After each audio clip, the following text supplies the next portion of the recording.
긴 연휴를 마치고 돌아온 코스피가 장 재개를 기다렸다는 듯 장 초반부터 3,600선을 돌파하며 순항하고 있습니다. 두 반도체 대장주가 오늘도 시장을 이끄는 모습인데 취재기자 연결해서 알아보겠습니다. 김종윤 기자. 네, 김정윤입니다. 네, 현재 증시 상황 전해주시죠. 네, 코스피는 3,598로 시작한 직후 사상 처음 3,600선을 돌파했습니다. 현재는 3,600선에서 공방을 벌이다 3,590 후반으로 밀렸습니다. 코스닥도 858로 상승 출발했지만 현재는 850선에서 소폭 오르고 있습니다. 외국인만이 6,300억 원 넘게 나홀로 순매수하면서 지수 상승을 이끌고 있습니다. 개인과 기관은 각각 3,400억 원과 2,900억 원 이상 순매도하고 있습니다. 엔비디아가 급등 마감한 영향에 반도체 대장주 모두 신고가를 기록했습니다. 삼성전자는 외국인 매수가 몰리면서 5% 넘게 상승해 94,000원을 바라보고 있습니다. SK하이닉스도 7%가량 올라 42만 원 선에 올라섰습니다. AI 모멘텀이 증시를 주도하면서 온디바이스 AA와 HBM 관련주들이 강세입니다. 노벨 물리학상 수상자 발표 후 양자 암호 관련주도 시장에 주목을 받고 있습니다. 중국의 히토류 기술 통제 강화에 히토류 관련주들도 급등하고 있습니다. 긴 추석 연휴가 끝난 뒤 달러원 환율은 전 거래일보다 23원 오른 1,423원에 개장한 이후 1,410원대 후반으로 내렸습니다. 네, 간밤에 뉴욕 증시는 하락 마감했죠. 네, 엔비디아의 AI 열풍에 상승하던 다우지수는 영방정부 셧다운 지속 우려 등으로 0.52% 떨어졌습니다. 나스닥과 S&P 500 지수는 장중 사상 최고치를 찍었다가 각각 0.08%와 0.28% 하락세로 마감했습니다. 엔비디아는 아랍에미리트의 그래픽 처리 장치 칩을 수출하게 되자 주가는 사상 최고치를 경신했고 시가총액은 장중 4조 7천억 달러를 웃돌았습니다. 오라클은 저가 매수에 주가가 3% 넘게 올랐습니다. 그러나 연방정부의 셧다운이 8일째 이어지면서 경기 순환주 전반에 매도세가 나타났고 보잉은 4% 넘게 떨어졌습니다. SBS 비즈 김정윤입니다. 다음으로 부동산 소식 연달아 전하겠습니다. 지방은 차갑게 식었고 수도권만 뜨겁다는 소식 꽤 오랫동안 전해드린 바 있습니다. 그 누적된 변화를 집계해봤더니 수도권과 지방의 아파트값 격차가 17년 만에 최대로 벌어진 것으로 나타났습니다. 류정현 기자. 네, 유정현입니다. 네, 수도권과 지방의 아파트 양극화 수치를 먼저 전해주시죠. 네, 한국은행 경제통계 시스템에 따르면 지난 7월 기준으로 수도권과 지방의 아파트 매매 실거래 가격 지수는 각각 152, 105.2입니다. 해당 지수는 지난 2017년 11월 당시를 기준선 100으로 잡고 산출합니다. 해석하면 2017년 11월 이후 수도권 아파트 가격이 52% 오를 동안 지방은 5.2% 오르는데 그쳤다는 의미고요. 또 이번 통계에서 수도권 지수가 지방 지수보다 약 1.44배 높게 나왔는데 이 같은 격차는 지난 2008년 1.45배를 기록한 이후 17년 만에 최대치입니다. 네, 왜 이런 현상이 갈수록 심해질까요? 네, 한국은행은 지난 6월 물가 안정 목표 운영 상황 점검 보고서에서 우리나라 주택 양극화 현상이 2016년 이후 지속적으로 심화하고 있다고 밝혔습니다. 그러면서 주택 가격 양극화는 수도권과 지방의 경제력 격차가 점차 늘었기 때문이라고 진단했습니다. 또 인구가 수도권으로 집중되면서 주택 수요도 양극화된 상황이라고 평가했습니다. 특히 주택 수요층인 청년층이 수도권으로 쏠리고 있는 반면 지방은 청년층이 유출되면서 주택 수요가 약해졌다고 밝혔습니다. 결국 이런 구조적 원인을 해결하지 않는 한 근본적으로 수도권 집값을 잡기는 쉽지 않아 보일 것으로 보입니다. SBS 비즈 유정현입니다. 상황이 이렇자 정부는 세 번째 부동산 대책을 준비하고 나섰습니다. 앞선 대책들의 주요 테마였던 대출 규제는 물론이고 세금을 건드리지 않겠다던 대통령의 공언까지 지켜지지 않을 거란 관측도 나옵니다. 정보윤 기자. 네, 정보윤입니다. 네, 지금 거론되고 있는 유력한 추가 대책들의 발표 시점은 언제고 또 내용은 어떤 것들입니까? 네, 기획재정부와 금융위원회, 국토교통부 등 관계부처는 이르면 다음 주 추가 부동산 안정화 대책을 내놓을 예정입니다. 시장의 관심은 세제 카드를 꺼내들지에 모이는데요. 정부는 직접적인 세율을 손보는 세법 개정이 아닌 공시가격 현실화율과 공정시장 가액 비율을 높이는 방안에 무게를 두고 있습니다. 현재 공동주택의 공정 비율은 시세 대비 60%, 공시가격은 약 69% 수준입니다. 정부는 공정 비율을 80%로 복원하고 공시가격 현실화율을 단계적으로 다시 높이는 방안을 검토하고 있는데요. 이 경우 아파트 과세 표준은 현행 41%에서 55% 이상으로 크게 뛰게 되는데 세율 조정 없이 세 부담을 크게 늘릴 수 있습니다. 네, 세율만 건드리지 않았다 뿐이지 사실상 세금을 올리는 대책이 거론되고 있는 셈인데 여기다가 추가 대출 규제도 거론된다면서요. 네, 그렇습니다. 현재 6억 원 주택담보대출 한도를 4억 원으로 낮추는 방안이 논의되고 있는데요. 총 부채 원리금 상환 비율을 현행 40%에서 35%로 강화하고 이 DSR에 전세 대출을 포함하는 방안도 거론되고 있습니다. 일정 수준 주택가격 초과 시 주택담보 인정 비율을 0%로 제한하는 방안도 테이블에 올랐습니다. 토기 과열지구와 조정 대상 지역 확대를 포함해 토지거래 허가구역 추가 지정 등은 정부 내 이견이 크지 않아 이번 대책에 담길 것이 유력합니다. SBS 비즈 정부인입니다. 이런 가운데 부동산 거래에 큰 불편을 초래했던 국가 전산망 마비가 일부 복구됐습니다. 다만 전체적인 복구율은 여전히 갈 길이 먼 상황인데 화재 복구 최신 상황 짚어보겠습니다. 우형준 기자. 네, 우영준입니다. 네, 나라 곳곳이 며칠째 멈춰 있는 상황인데 전체적인 복구율 먼저 전해주시죠. 네, 행정안전부에 따르면 0시 기준 장애 시스템 709개 중 214개가 복구돼 복구율은 30.2%를 기록했습니다. 행안부는 1등급 시스템 40개 중 75%인 30개가 복구됐다고 밝혔습니다.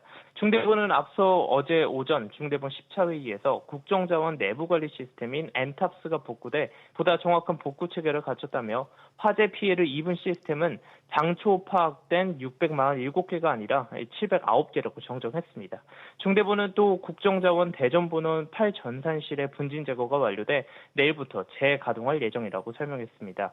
복구 작업이 더디게 진행되면서 국민권익위원회 국민신문고와 법제처 국가법령정보센터, 행안부의 안전디딤돌 등 주요 시스템은 여전히 마비 상태입니다. 중대본은 이달 말 예정됐던 네트워크 정보 도입이 앞당겨 연휴 중 198시계의 전산 장비가 신규 도입됐다며 장비 설치가 완료되는 오는 15일부터 복구되는 시스템 수가 빠르게 늘 것이라고 전망했습니다. 네, 다행히 부동산 관련 민원 서류 온라인 발급은 이제 되죠. 네, 그렇습니다. 화재로 중단됐던 부동산 종합 공부 시스템인 일사편리는 복구가 완료됐습니다. 정부24에서 온라인 발급이 재개되는 서류는 토지대장과 지적도, 부동산 종합증명서 등 8종입니다. 부동산 거래관리 시스템 접속을 통한 부동산 거래 신고와 주택 임대차 계약, 온라인 신고 서비스도 오후 1시부터 정상적으로 가동될 예정입니다. 한시적으로 시행됐던 주민센터 방문 발급 시 수수료 면제는 부동산 민원 서류 온라인 발급 서비스가 정상화되면서 오늘부터 종료됩니다. SBS 비즈 우영준입니다. 다음 소식입니다. 이번 정부의 주요 정책 의제 가운데 하나인 산업재해와 관련해 자영업자와 프리랜서까지도 산재보험의 범위에 포함시키는 방안이 추진됩니다. 혜택을 받는 사람도 크게 늘겠지만 결국은 누군가 그 비용을 부담해야 할 텐데 자세한 내용 알아보겠습니다. 류선우 기자. 네, 류선우입니다. 네, 현재 정부의 검토가 어떤 단계입니까? 네, 고용노동부가 최근 업무상 재해 위험이 큰 자영업자에게 산재보험을 적용하는 방안에 대한 연구 용역에 착수했습니다. 최근 1년간 재해 발생 위험이 큰 자영업자를 선별해 산재보험 당연가입 대상에 포함하고 이 대상을 단계적으로 확대하겠다는 계획인데요. 자영업자를 포함해 무늬만 프리랜서로 불리는 3.3% 사업소득세 납부자까지 산재보험 당연가입을 단계적으로 확대해 이르면 오는 2027년 전국민 산재보험제를 도입한다는 구상입니다. 자영업자 등은 그간 원하는 사람만 산재보험을 신청해 가입하는 임의 가입 방식이었는데 이렇다 보니 사각지대가 계속 발생한다는 지적에 따른 조치입니다. 네, 그런데 가입을 많이 하지 않는 이유가 결국은 비용 부담 때문일 텐데 강제 가입을 환영하지 않는 목소리도 적지 않을 것 같습니다. 그렇습니다. 사업주가 산재보험료를 100% 부담하는 일반 노동자의 경우와 달리 자영업자의 보험료는 전액 본인이 부담해야 합니다. 특히 영세한 사업자일수록 고정적인 보험료 지출은 큰 부담일 수밖에 없는데요. 그렇다 보니 1인 자영업자의 산재보험 가입률은 0.52%에 불과한 실정입니다. 이런 상황에서 취지가 좋으니 따라야 한다는 당위성만으론 현장을 설득하기 어려울 수밖에 없는데요. 정부는 노사 전문가 협의체를 구성해 사회적 합의를 도모하겠다는 계획입니다. 또 자영업자의 보험료 부담을 줄이기 위한 보험료 지원 방안도 마련하겠다는 계획인데 설득력 있는 방안을 마련할 수 있을지 주목됩니다. SBS 비즈 류선우입니다. 부담 늘어나는 소식 하나 더 전하겠습니다. 내년에 새로 가입하는 민간 보험 상품들의 보험료가 최대 10% 뛸 것이란 우려가 나옵니다. 보험사들의 기준금리라고 할 수 있는 공시이율이 문제라고 하는데 자세한 구조가 어떤지 알아보겠습니다. 이정민 기자. 네, 이정민입니다. 네, 먼저 정해진 공시이율이 얼마입니까? 네, 업계에 따르면 금융감독원은 내년 보험사에 적용될 평균 공시이율을 2.5%로 고시했습니다. 지난해와 올해 평균 공시이율은 2.75%였는데 2년 만에 0.25%포인트 낮췄습니다. 기준금리가 낮아지면 시장금리가 낮아지는 것처럼 보험업계는 이번 공시이율 인하로 내년 신상품 보험료 산정의 주요한 기준인 예정이율 인하를 고려하고 있습니다. 예정이율은 보험사가 가입자에게 보험금이나 환급금을 주기 전까지 보험료를 운용해서 얻을 수 있는 예상 수익률인데요. 예상 수익률이 낮아질수록 보험료 인상이 많이 됩니다.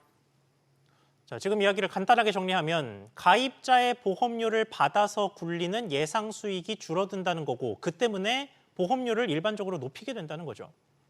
네, 그렇습니다. 평균 공시이율이 낮아지면 보험사가 운용해 얻을 수 있는 미래 수익이 적어질 수밖에 없는데요. 때문에 할인될 보험료도 적어지다 보니 신규 보험자입자가 부담할 보험료가 오를 거란 의견이 우세합니다. 보험업계는 예정이율이 0.25%포인트 낮아지면 보험료의 약 5에서 10%가 오르는 효과가 있다고 보고 있습니다. 기존 고객들은 원래 계약 조건대로 보험료가 유지되겠지만 신규 가입자들의 보험료가 약 10% 수준까지 오를 수 있다는 전망입니다. SBS 비즈 이정민입니다. 격일제 근로자에게는 주휴수당도 절반만 지급하면 된다는 첫 기준이 나왔습니다. 주 5일 미만 일하는 근로자와 주 5일 근무자는 주휴수당도 달라야 한다는 대법원의 첫 판단이 나온 건데 자세한 내용 알아보겠습니다. 김환진 기자. 네, 김한진입니다. 네, 일단 대법원의 판결 내용 전해주시죠. 네, 지난 8월 경남 진주의 한 택시회사에서 하루에 8시간씩 격일로 일하는 근로자들이 회사를 상대로 임금 소송을 냈는데요.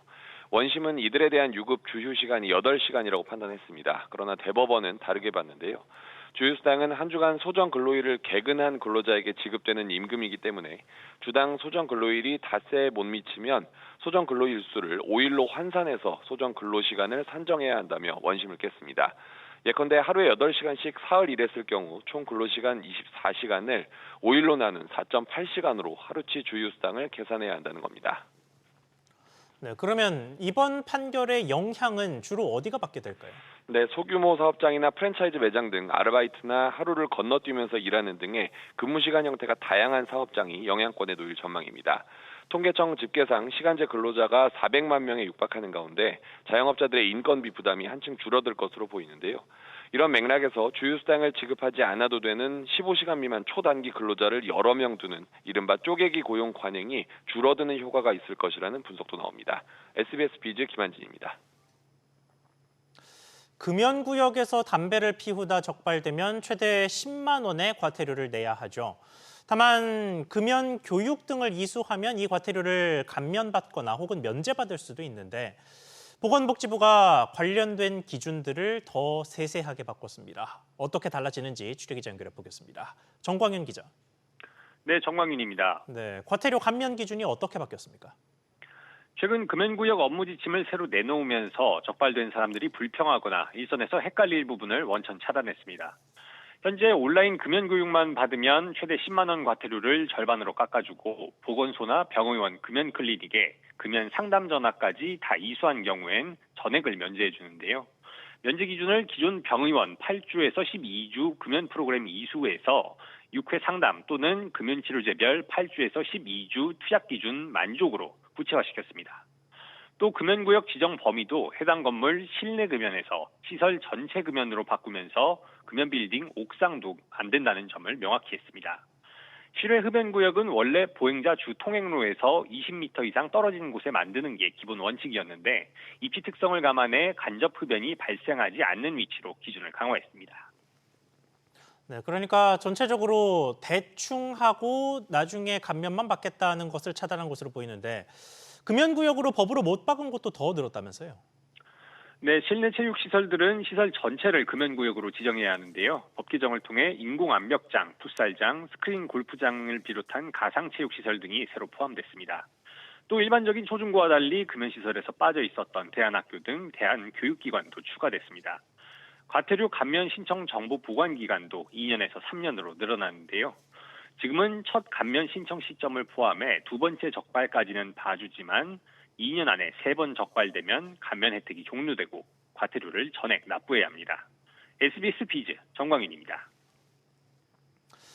진옥동 신한금융지주 회장과 임종용 우리금융지주 회장의 임기 만료가 내년 3월로 다가왔습니다. 이들의 연임 여부가 이재명 정부 첫 금융지주 회장 인사의 핵심 관심사가 되는 모습인데 자세한 내용 알아보겠습니다. 이한승 기자. 네, 이한승입니다. 네, 이미 회장 선임 절차를 시작한 곳도 있습니까? 네, 신한금융은 지난달 26일 회장 후보 추천위원회에서 심의 기준 등을 논의하면서 일찌감치 인선 작업에 착수했습니다. 11월 말에는 숏리스트를 추리고 12월 초에는 최종 후보를 선정하게 됩니다. 이사회를 거쳐 내년 3월 주총 승인이 필요하긴 하지만 12월이면 진 회장의 연임 여부가 결정될 전망입니다. 진 회장은 자사주 소각 및 기업 가치 제고 계획 등이 주주들로부터 긍정적인 평가를 받아 연임이 무난할 것이란 전망이 나옵니다. 대통령 국민 임명식과 국민 보고대회 등의 금융지주 회장 가운데 유일하게 초청되는 등 현 정부와 코드가 맞아 보이는 점도 연임을 점치는 이유 중 하나입니다.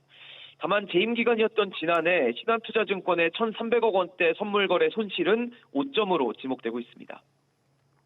네, 그러면 우리금융은 어떻습니까? 네, 이번 달 말이나 다음 달 초쯤이면 우리금융 임원 후보 추천위원회가 가동될 전망입니다. 임 회장의 경우 재임 기간 증권사와 보험사 인수에 성공해 종합금융그룹 포트폴리오를 완성했다는 점이 가장 큰 업적으로 꼽힙니다. 하지만 손태승 전 회장 친인척 불법 대출과 관련해 내부 통제에 미흡했다는 지적은 약점으로 지목되고 있습니다. 수출입은행과 기업은행 등 정책금융기관 수장 자리도 관심입니다. 수은은 지난 7월 윤희정 전 행장 퇴임 이후 행장 자리가 공석이고 김성태 기업은행장은 내년 1월로 임기가 종료됩니다. 윤 전 행장과 김 행장 모두 내부 승진 케이스였던 만큼 이번에도 내부 승진이 이루어질지에 관심이 쏠리고 있습니다. SBS 비즈 이한승입니다. 건설 경기 침체의 여파를 받고 있는 KB 부동산 신탁이 또 다른 소송전에 휘말렸습니다. 이번엔 메리츠금융이 220억 원대 손해배상 소송을 제기했는데 KB 부동산 신탁의 소송이 누적되는 양상입니다. 신다미 기자. 네, 신다입니다. 네, 이번에는 어떤 소송이 벌어졌습니까? 네, KB 부동산 신탁은 지난 1일 메리츠증권과 메리츠 화재상보험 등 계열사가 220억 원 규모의 손해배상 소송을 제기했다고 공시했습니다. 부산 해운대구 소재 오피스텔 개발 사업과 관련해 KB 부동산 신탁이 책임 준공 의무를 이행하지 않아 대출 원리금과 연체이자를 내놓으라고 소송을 건 건데요. 책임 준공형 관리 신탁이란 건설사가 약속한 기한 내에 공사를 마치지 못하면 보증을 선 신탁사가 금융비용 등 모든 책임을 떠안는 구조입니다. 이러한 책임 준공 의무 미이행을 이유로 지난해 말부터 KB 부동산 신탁에 대한 손해배상 소송이 이어지면서 잠재적 소송 리스크는 커지고 있습니다. 네, 그렇게 누적된 소송의 가액이 1,000억 원을 넘었다면서요? 네, 그렇습니다. KB 부동산 신탁은 지난 상반기까지 사업장 5곳에서 6건의 소송이 진행 중입니다. 이에 더해 지난 7월 KTBCC 제1차가 42억 원 규모를 그리고 지난달에는 메리츠 대주단이 220억 원 규모의 소송을 제기하며 소송 가액은 약 1,160억 원으로 불어났습니다. KB 부동산 신탁은 자산 건전성 악화에 따라 충당금을 적립하며 지난 상반기 말 반기 순손실 219억 원을 기록했습니다. 문제는 지난 5월 신한자산 신탁에 대해 책준형 사업장에서 준공기한을 지키지 못한 신탁사가 대주단의 대출 원금과 연체이자를 모두 배상해야 한다는 1심 판결이 나오며 신탁사들의 소송 리스크가 커지고 있다는 점입니다. KB신탁은 소송 결과에 따른 예상 손실을 반영해 충당부채 908억 원을 적립했다며 법률 대리인을 선임해 대응할 예정이라고 밝혔습니다. SBS 비즈 신다입니다. 국회가 다음 주부터 국정감사에 돌입합니다. 기업인의 증인 소환을 자제하겠다던 여야 지도부의 약속이 무색하게도 올해 역대 가장 많은 기업인이 증인으로 국회에 출석하게 됩니다. 누가 어떤 이유로 국회 소환을 받았는지 취재기자 연결해 보겠습니다. 안지혜 기자. 네, 안지혜입니다. 네, 아직 상임위 의결이 전부 끝나지도 않았는데 이미 규모가 역대급이라는 거죠. 그렇습니다. 재계와 국회에 따르면 오는 13일부터 시작되는 국감 기간 동안 호출된 증인은 370여 명입니다. 이 중 기업인이 190명을 넘겨서 과반을 훌쩍 넘겼습니다.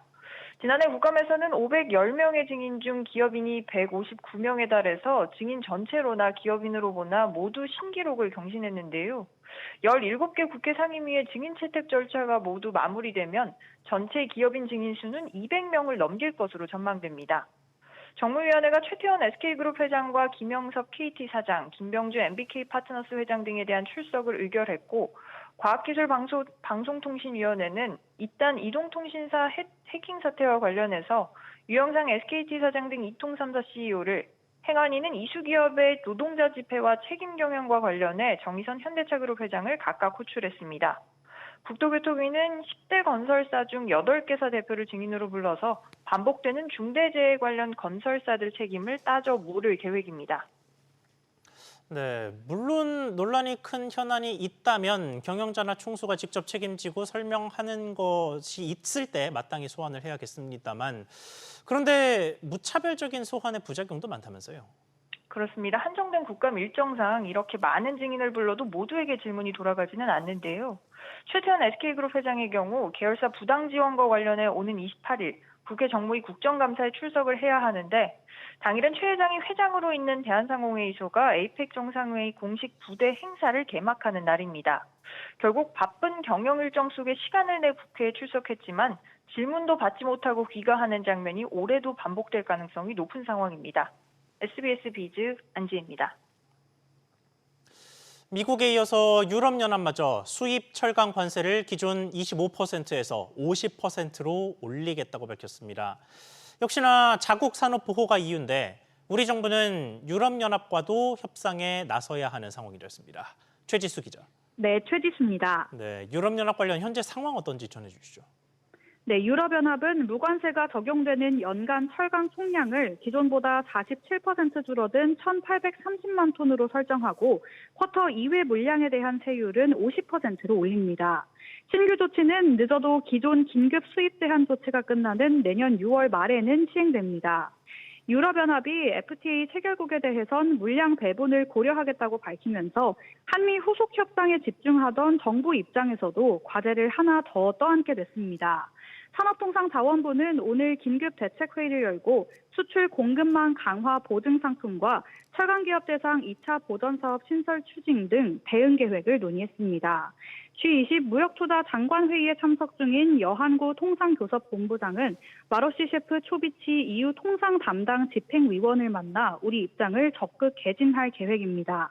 앞서 미국과의 협상에선 철강 품목 관세를 50%에서 추가로 깎지 못하면서 우리 기업들이 관세 피해를 고스란히 부담하고 있습니다. 지난 8월 대미 철강 수출은 전년 동월 대비 15% 감소하면서 부진을 이어가고 있습니다. 네, 이렇게 철강업계 위기감이 커지고 있는 만큼 종합 대책도 곧 나온다면서요? 네, 그렇습니다. 정부는 이달 중 철강 산업 고도화 대책을 발표할 예정입니다. 글로벌 공급 과잉에 대응해 철강 제품 감산을 유도하는 방안이 담길 것으로 보입니다. 예를 들어 부가가치가 낮다고 평가되는 범용재 생산을 줄이고 고부가 제품 중심으로 생산 구조를 재편하는 방식입니다. 수소 환원 제철, 특수 탄소강 등 기업의 고부가 투자 확대를 위한 지원책도 담깁니다. 또 반덤핑 제도 등을 통해 불공정한 수입에 대해서도 강력하게 대응할 예정입니다. SBS 비즈 최지수입니다.